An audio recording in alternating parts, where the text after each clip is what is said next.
Oi, gente, seja muito bem-vindo, seja muito bem-vinda à sua escola de mentalidade Progredir Infinito. Chegamos, enfim, à tradução do último capítulo desse livro.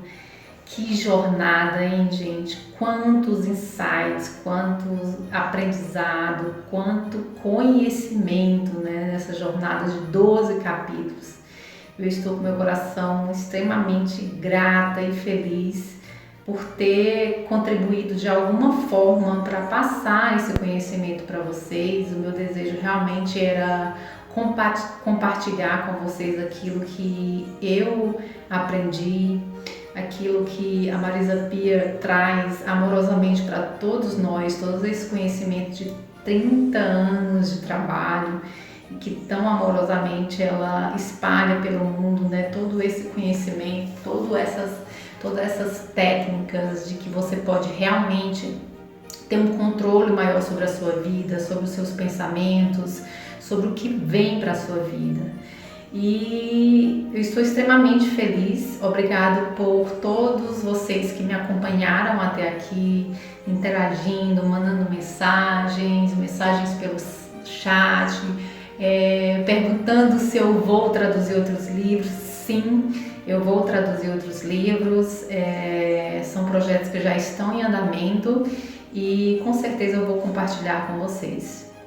Para quem não me conhece ainda, eu sou Nice Fernandes, sou treinadora mental, reprogramadora mental, hipnoterapeuta e aplico a metodologia de Marisa Pia em meus atendimentos. E para quem é novo aqui, eu gostaria de pedir para que você se inscreva no canal, para que nós possamos continuar com essa energia de troca. Ative as notificações para não perder nenhum vídeo, que vai vir muita coisa boa ainda pela frente. E tem um passarinhozinho cantando aqui, que lindo! Gente, sem mais delongas, vamos iniciar a tradução do último capítulo do livro Eu Sou Suficiente. Bom, gente, ela começa esse capítulo 12 com o seguinte tópico: juntando tudo para criar uma vida incrível. Escrevi na introdução desse livro que meu objetivo era compartilhar os hábitos que observei em meus clientes mais felizes e bem-sucedidos. Espero que agora perceba implicitamente que quando digo bem-sucedido, não quero dizer simplesmente rico, poderoso e famoso. Sucesso é bem mais do que isso. Há muitas pessoas que parecem bem-sucedidas externamente, mas que são empobrecidos internamente. Em meus 30 anos como terapeuta, eu vi isso mais vezes do que eu posso contar. Sucesso nesse contexto significa algo completamente diferente.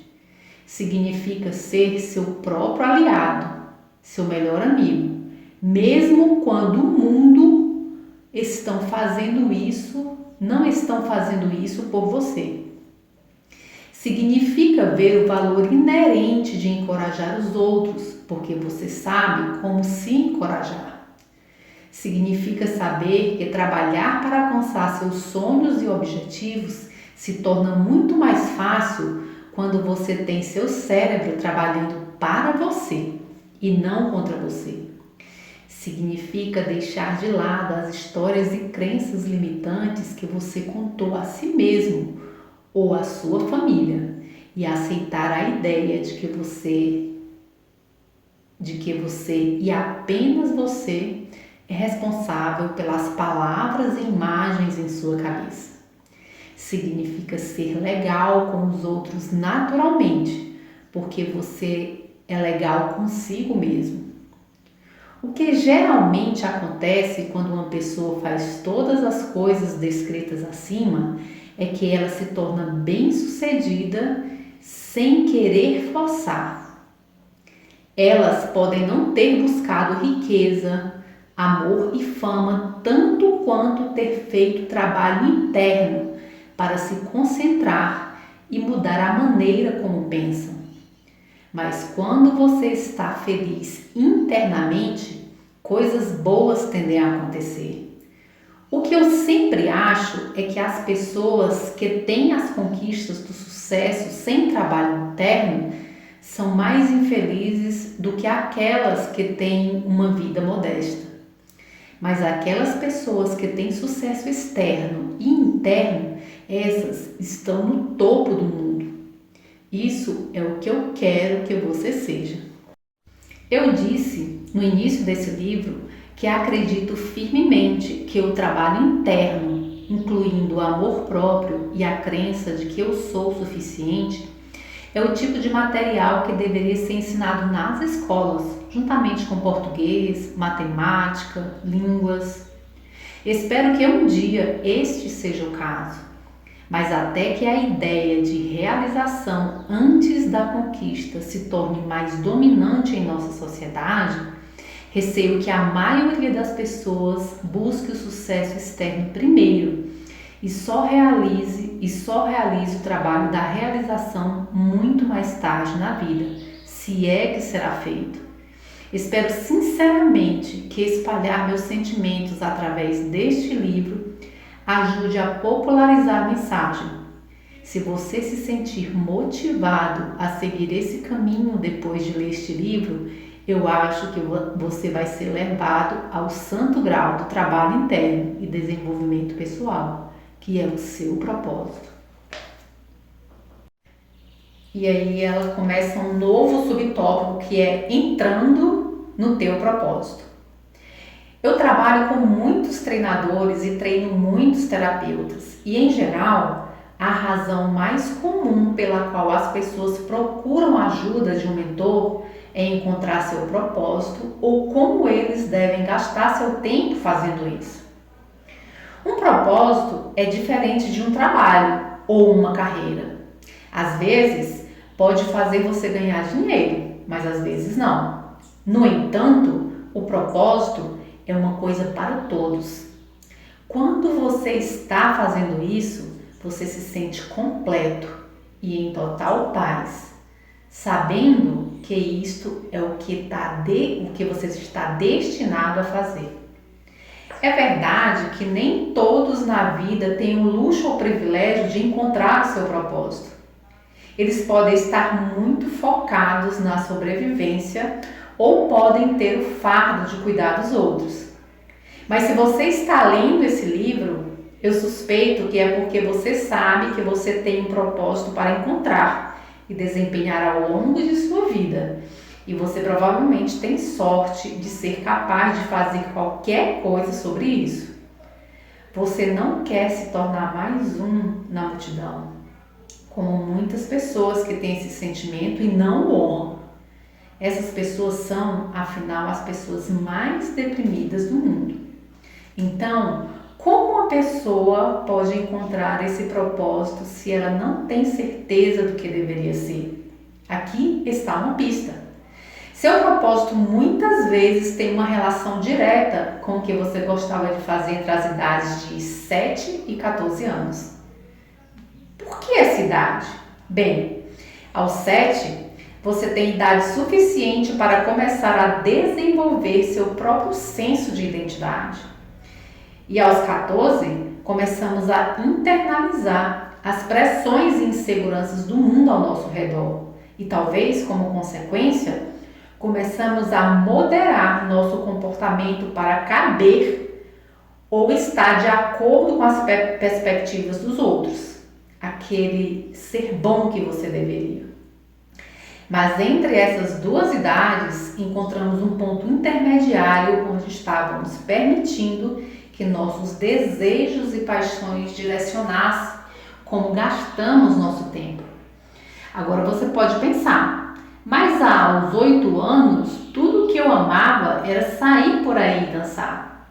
Ou como um garoto de 12 anos, eu passei cada momento livre que eu tinha em cima de uma árvore. Claro, pode ser que essas coisas agora não poderiam pagar as suas contas. Mas se dançar, se mover, passar o tempo ao ar livre ou trabalhar com animais eram coisas que te excitavam naquela época, é provável que agora também te emocione. Como eu disse anteriormente, infelizmente nossa cultura é muito obcecada por conquistas. Não achamos que vale a pena fazer a menos que sejamos incríveis em fazê-los ou nos tornar ricos com aquilo, admirados e famosos. Mas esse não é o propósito. Um propósito não é impulsionado pelo ego, ganância ou competitividade. É impulsionado por um desejo interno de significado, de ser útil aos outros. Isso pode não ser totalmente aparente no início, você pode pensar. E uma aula de dança em uma idade madura não vai ajudar ninguém.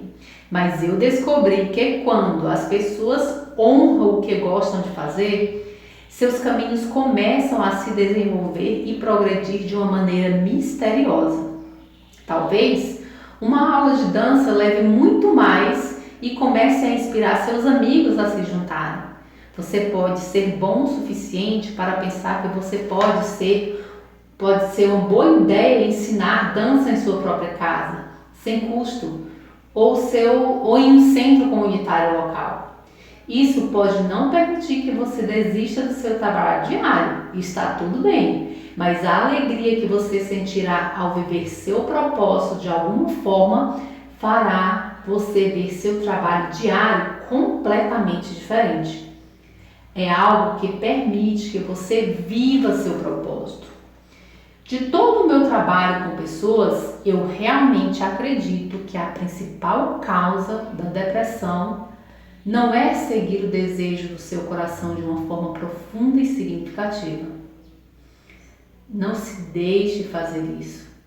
Mesmo que pareça ser pouco prático, estúpido, pequena ou completamente aleatório, encontre uma maneira de seguir sua curiosidade sobre sua vocação e posso garantir que coisas maravilhosas começarão a acontecer na sua vida.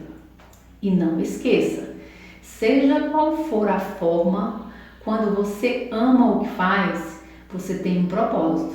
E quando você compartilha esse propósito, isso começa a fazer muito sentido na sua vida. E aí ela continua com outro subtópico que se chama hábitos de ação versus hábitos de pensamento. Você vai se lembrar que eu esbocei a diferença entre hábitos de pensamento e hábitos de ação. A maioria de nós tem hábitos de pensamento, só que não estamos cientes deles. Nos acostumamos com um diálogo interno crítico, sem perceber que fazê-lo é uma opção e que tem um impacto maior sobre como nos sentimos e nos movemos no mundo. Na psicologia, essas forças internas são frequentemente chamadas de sabotadores e as pessoas permitem que uma variedade deles afete a sua vida. Seja como um juiz interno, um controlador, um inquieto, um rigoroso, complacente, um evasivo, uma vítima, um hiperatento, o hiperrealizador ou o hiperracional. Todos esses sabotadores podem dirigir o show que é a sua vida, se permitirmos. Como um pesquisador da Universidade de Stanford descobriu, algumas das pessoas mais bem-sucedidas do mundo são governadas por vários de seus sabotadores. Usar emoções negativas como combustível para impulsioná-las, em última análise, não atingirá seu verdadeiro potencial. Em outras palavras, enquanto os sabotadores podem ser úteis para alcançar o sucesso externo e realização, através de coisas como se tornar um perfeccionista ou um competidor feroz, nunca vai fazê-lo feliz se você permitir que eles governem a sua mente. Grande parte do material dos capítulos anteriores foi projetado para ajudá-los a superar esses sabotadores usando um dos dois métodos, hábitos de pensamento e hábitos de ação.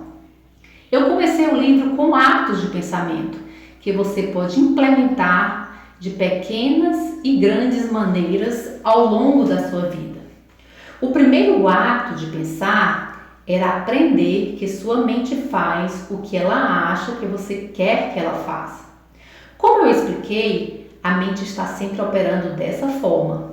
A maioria das pessoas simplesmente não sabe.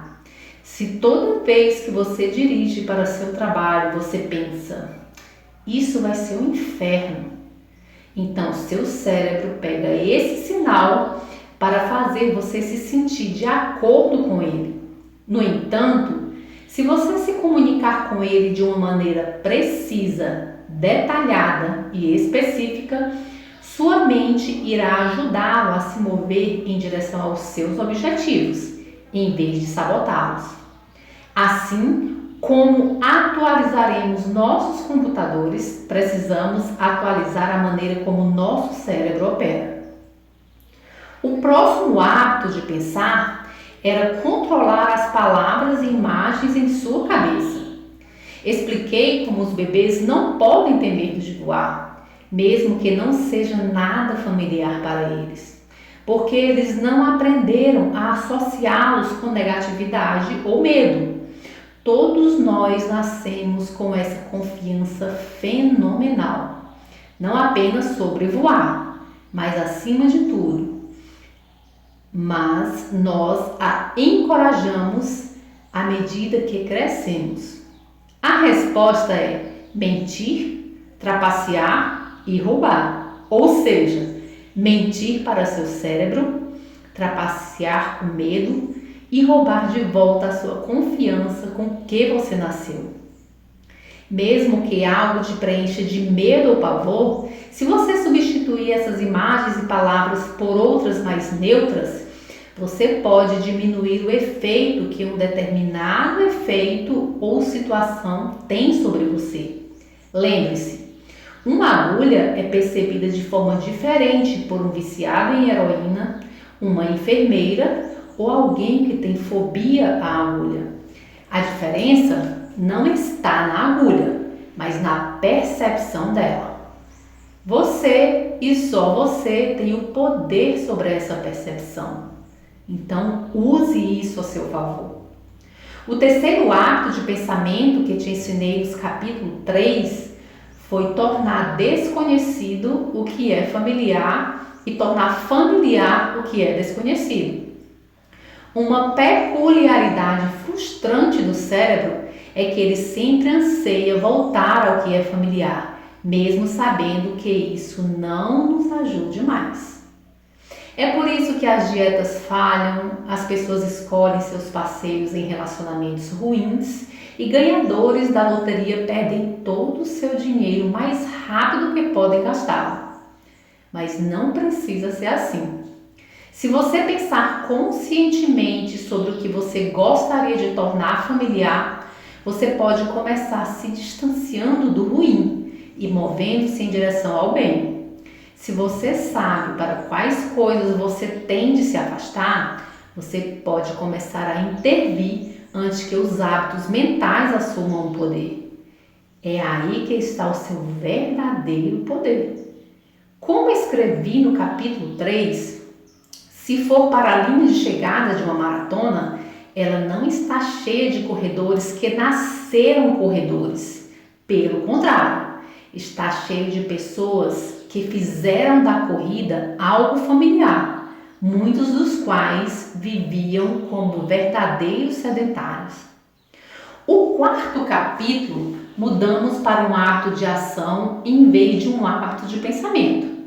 Eu te disse que as pessoas mais bem-sucedidas tendem não só a fazer o que eles não gostam, mas fazê-lo em primeiro lugar para tirá-lo do caminho. Tenha em mente que isso não significa aprender a amar fazer o que você não gosta. Por exemplo, seria difícil amar declarar seu impulso de renda, mas você pode aprender a amar esse sentimento de realização que vem depois de fazer. Também exploramos isso através da ciência por trás da formação de um hábito e que o modelo de sinal, comportamento e recompensa é uma ferramenta útil que você pode usar para criar novos hábitos e detectar o que você gostaria de eliminar. Fazer o que você não gosta e fazer em primeiro não é sobre mover-se pesadamente através dos trabalhos, relacionamentos ou atividades que você não gosta, mas sim uma maneira de superar as tarefas mais mundanas, mais necessárias e sentir-se melhor com isso. No quinto capítulo, exploramos outro ato de ação: agir na direção dos seus objetivos todos os dias. Não se trata de trabalhar sem parar 7 dias por semana. Isso não é sustentável. Trata-se de estabelecer um padrão de trabalho para o sucesso diariamente, mesmo que seja por 5 ou 10 minutos. Isso pode tornar muitas formas, desde fazer uma meditação até enviar uma proposta de vendas, mas o ponto é trabalhar com a ideia de que a sua mente é um míssil apontado para um alvo, que se move em direção a algo. Como eu gosto de dizer, na vida não há atalhos, mas há garantias. Se você fizer uma coisa todo dia na direção dos seus sonhos, é garantido que você vai se aproximar deles. O capítulo 6 nos deu outro hábito de ação: atrasar a gratificação. Falamos sobre o famoso teste do marshmallow de Stanford, onde as crianças foram capazes de adiar a comer um doce e quando cresceram, se tornaram adultos mais bem-sucedidos e melhores adaptados. Embora as crianças do experimento possam ter naturalmente essa característica, você não precisa. Se você começar a estruturar seu dia e tarefas em torno de grandes e pequenas recompensas, você pode aprender a atrasar a gratificação e desfrutar de seus benefícios. Isso pode se aplicar a tudo, desde a sua dieta até seus maiores objetivos. Também se aplica à paternidade. Compartilhei com você como aprendi com meus clientes que pessoas que dão tudo aos seus filhos roubam-lhe a capacidade de atrasar as gratificações a longo prazo. Essas crianças muitas vezes acabam sendo infelizes, pois se ressentem porque nunca tiveram a oportunidade de sentir o senso de realização e satisfação, que implica em alcançar seus objetivos depois do trabalho duro, que é outra forma de gratificação tardia.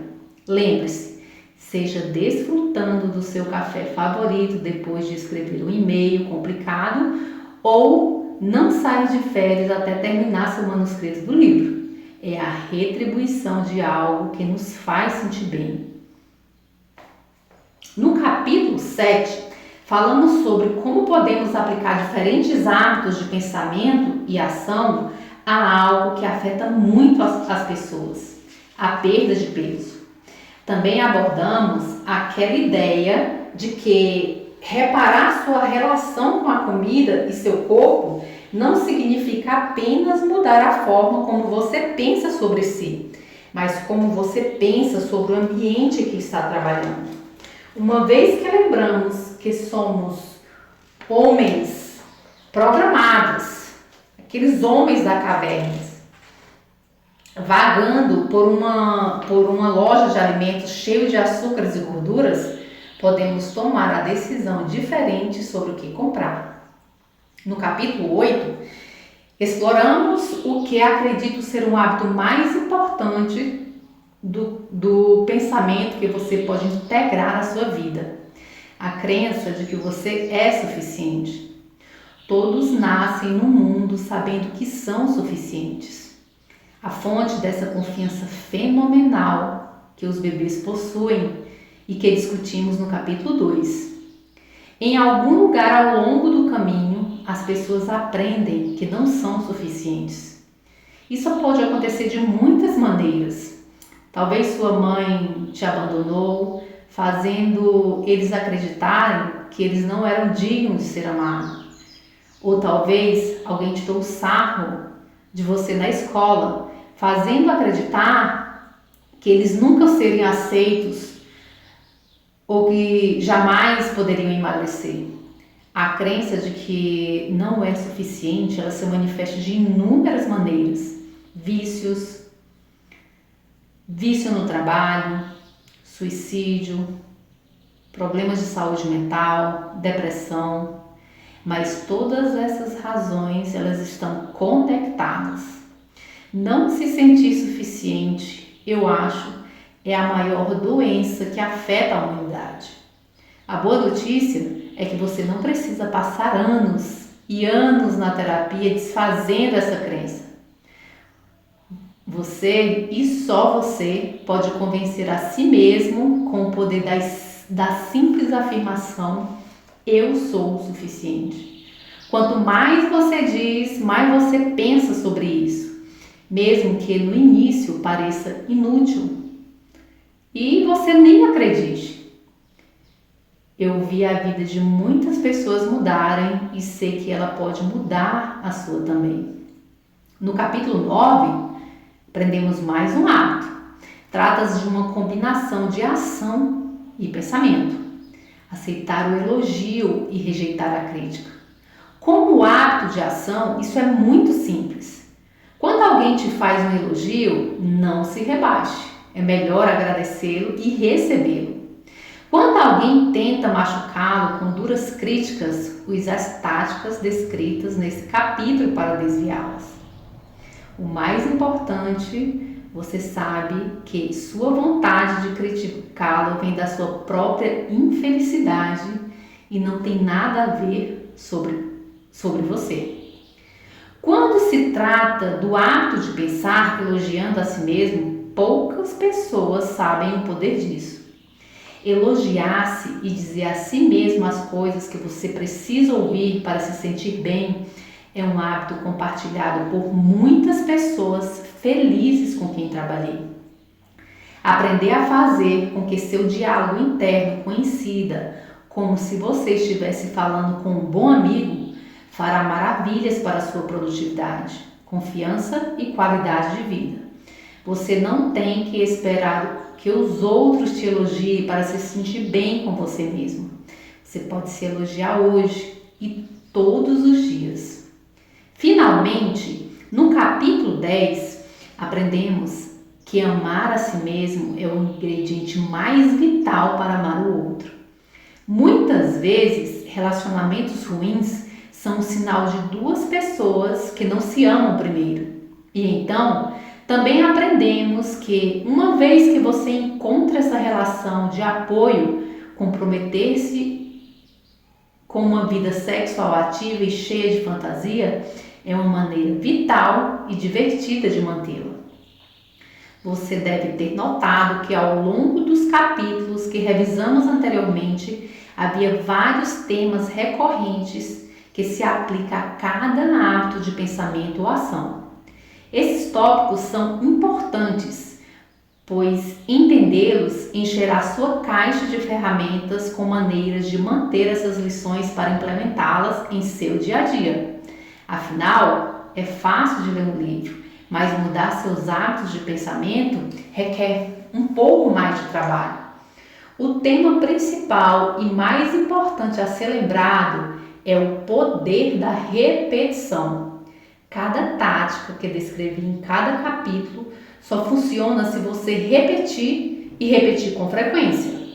Como mencionei anteriormente, leva no mínimo de 10 dias e no máximo de 21 dias para abandonar completamente uma velha crença. Fundamentalmente, leva o mesmo tempo para criar uma nova.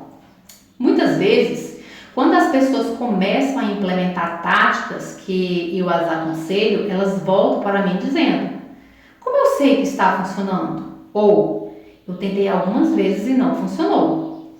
O que essas pessoas estão esquecendo é que o poder da repetição é cumulativo. Não um flash instantâneo de mudança, mas sim um lento e gradual impulso de nosso cérebro para um lugar mais produtivo e positivo. A mudança é muitas vezes imperceptível. Testando as táticas descritas no livro, peço que tenha persistência e as mantenha por pelo menos 3 semanas antes de julgar o efeito que estão tendo sobre você.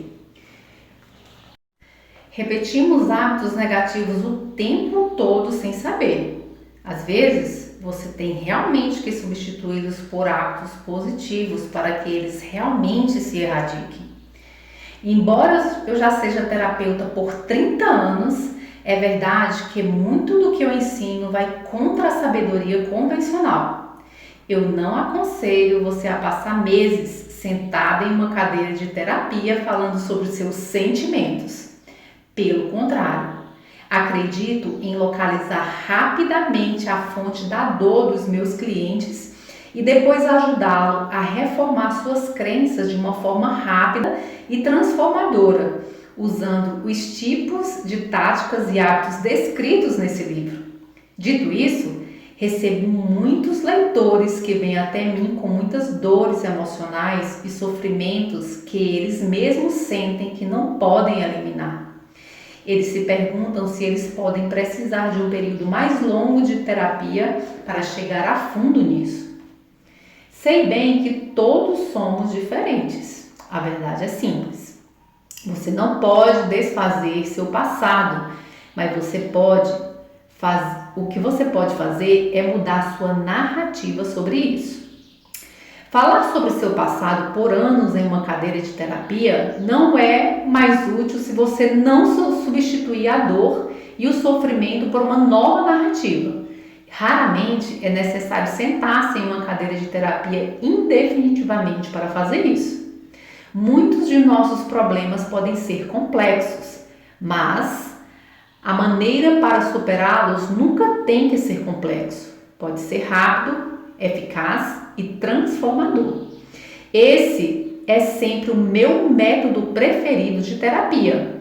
Depois de localizar o problema fundamental de seus comportamentos, é hora de mudar a maneira como você levanta ou se sente sobre essa questão.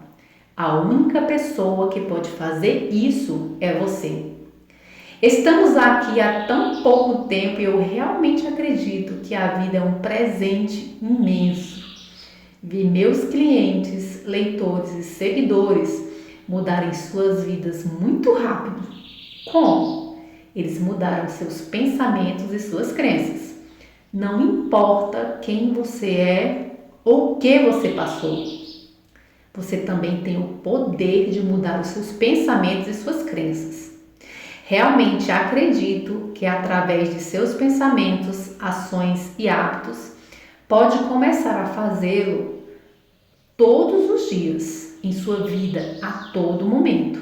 E mal posso esperar para saber acerca de sua transformação. Obrigado por compartilhar sua jornada para ser suficiente comigo. Seu destino é você realmente amar e gostar de quem você é. Esse é um ótimo lugar para estar. E é algo que você tem o poder de criar. Por favor, mantenha contato comigo e deixe-me saber o seu progresso de Eu Sou Suficiente para I Am Know It Marisa Peer. Me despeço olhando para o novo você. Eu sou suficiente. Gente, aqui ela conclui esse livro. Eu gostaria de saber a sua jornada, como foi a sua jornada nesse sentimento de se tornar suficiente. Onde a Marisa Peer, que é uma das maiores crenças que um ser humano pode ter, né? E que é a crença de ser suficiente e a autoconfiança. São dois sentimentos que podem te levar para qualquer lugar. E eu espero ter contribuído de forma positiva com você durante a jornada, nessa tradução desses 12 capítulos do livro. Nos veremos em breve com outros projetos de Marisa Peer. E quem tiver mais curiosidade de conhecer o meu trabalho, você pode deixar uma mensagem aqui nos comentários, que em breve entrarei em contato. Vou tirar uns dias de descanso, de férias, mas em breve eu estarei novamente aqui trazendo muito conteúdo novo e eu espero que que amorosamente esse conteúdo possa te ajudar de alguma forma e possa estar mudando padrões de pensamentos e comportamentos que tem te afetado aí ao longo da vida. Um forte abraço a todos vocês, até o próximo vídeo e tchau, tchau!